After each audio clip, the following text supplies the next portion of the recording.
최근 미국과 인도에서 잇따라 터져나온 한국 관련 특집 뉴스가 미국 정부를 아연실색해 하는 것은 물론이고 미중 패권 경쟁에 씨름하고 있는 전 세계 많은 나라들에게 큰 울림을 주고 있는 상황입니다. 이는 트럼프의 무능한 국정 운영으로 인해 미국은 물론이고 전 세계 민주주의 진영 역시도 경제와 안보적으로 크나큰 타격을 입고 있는 만큼 이를 성공적으로 타개하기 위해서는 한국 대통령의 리더십을 적극적으로 따라 배우는 동시에 한국과 다급히 동맹체를 구축해야 한다며 주요 외신들의 특집 뉴스가 쉴 새 없이 터져나오고 있기 때문입니다. 이와 관련해 최근 미국의 외교 전문 매체인 더 디플로맷은 트럼프의 기괴한 국정 운영에 대해 국제사회가 크게 우려하고 있는 가운데 흥미롭게도 한국의 이재명 대통령이 현재 세계 민주주의 국가들에게 큰 주목을 받고 있는데 이는 바로 이재명 대통령만큼 뛰어난 외교 역량을 가진 지도자가 없기 때문이라며 이를 대대적으로 보도했습니다. 먼저 이 매체는 이재명 대통령이 지난 6월 초에 집권하자마자 국내외적으로 막중한 도전 과제에 직면했었지만 그의 특출한 국정 운영 덕분에 한국의 경제와 국제 위상이 차츰 제자리를 잡아나가고 있다고 치켜세웠습니다.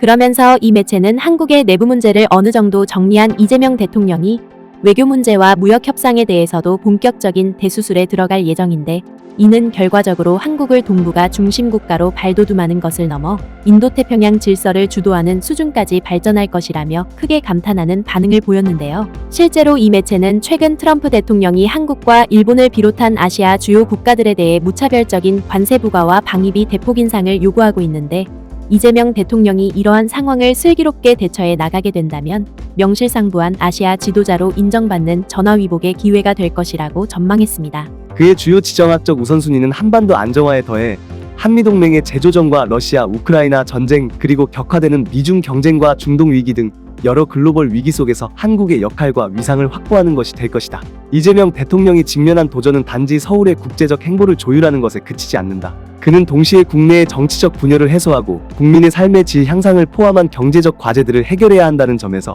국내 상황과 국제적 전략을 함께 조율해야 한다.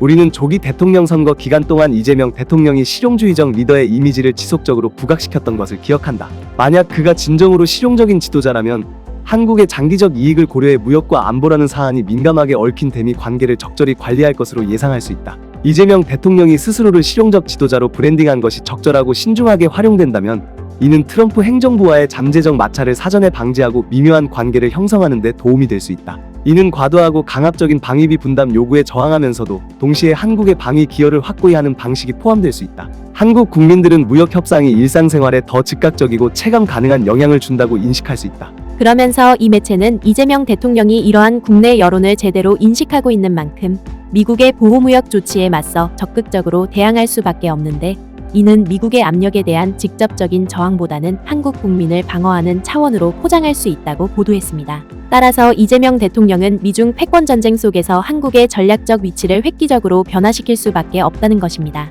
이 매체는 현재 이재명 대통령이 직면한 도전은 그의 전임자들과 마찬가지로 미국과의 동맹에서 전략적 이탈을 피하면서 동시에 중국과의 경제적 관계를 유지하는 데 있다고 보도했습니다. 이는 이재명 대통령이 미국과 중국의 인식을 민감하게 고려하면서 전략적 모호성을 유지하는 접근을 취할 가능성이 있다는 것입니다. 예를 들어 이재명 대통령이 미국의 수출 통제 체제에 공개적으로 동조하는 것을 꺼릴 수 있는데 이는 한국의 국가안보가 직접적인 위협을 받지 않는 한 그렇게 할 가능성이 있다는 것입니다. 하지만 동시에 삼성과 SK하이닉스 등 한국의 주요 산업이 서방 시장에 접근하는 데 위협이 될 수 있는 영역에서는 조용히 협력하고 동조할 수도 있다는 것입니다. 이재명 대통령은 또한 지역 협력 및 지역 연대를 강조함으로써 미국이나 중국 중 어느 한쪽으로 너무 기울고 있다는 인상을 완화하려 할 수 있으며 이는 아시아 내 다른 지역 행위자들과의 공급망 협력 강화를 포함할 수 있다. 이재명 대통령과 한국에게 핵심은 어느 한쪽으로부터의 반발을 유발하지 않으면서도 국가의 전략적 기동성을 유지하는 데 있다.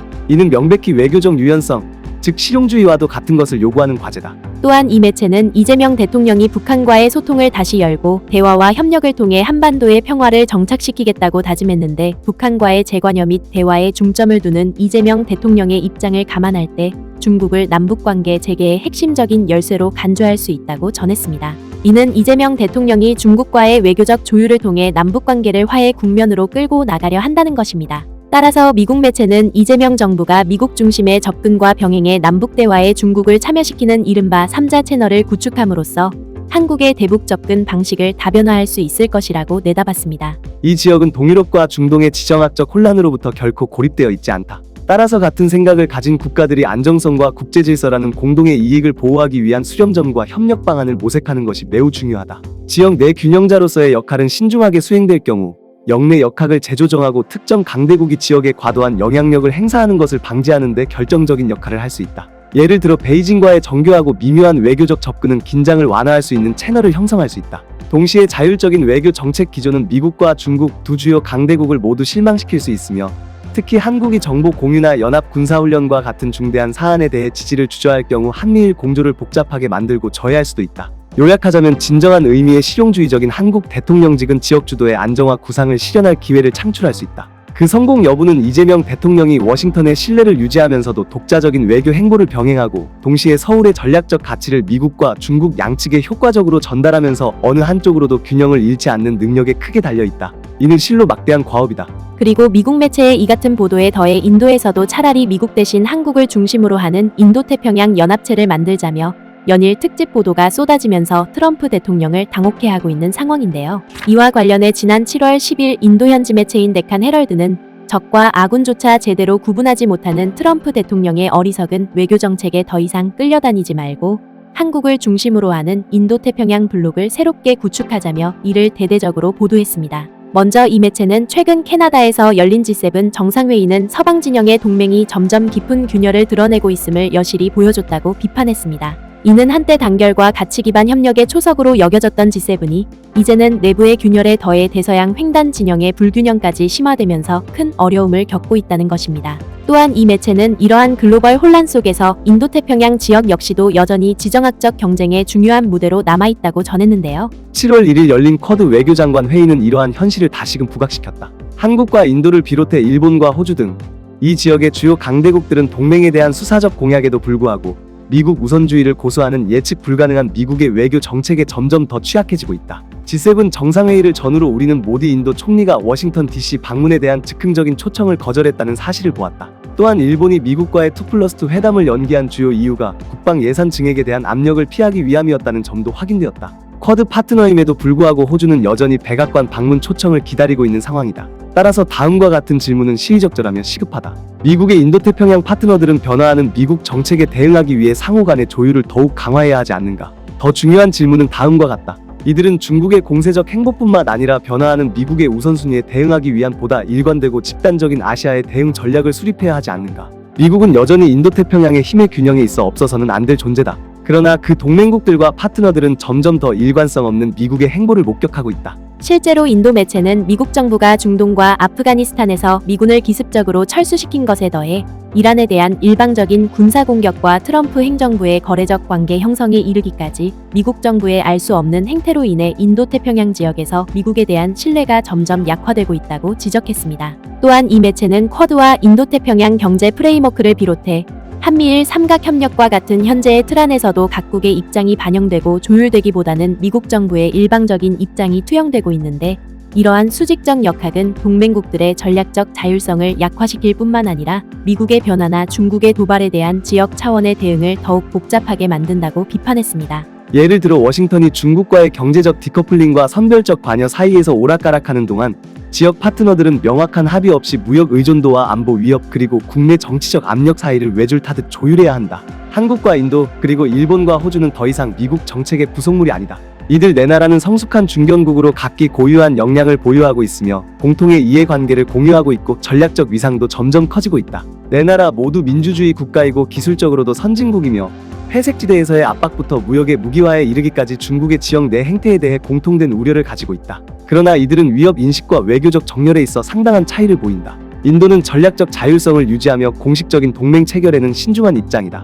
일본은 새로운 방위 지침 아래 점점 더 공세적인 태도를 보이고 있지만 헌법적 제약을 받고 있다. 한국은 미국과의 동맹 관계를 유지하면서도 남북 간 긴장 관리와 대중 경제 관계를 동시에 고려해야 하는 입장이다.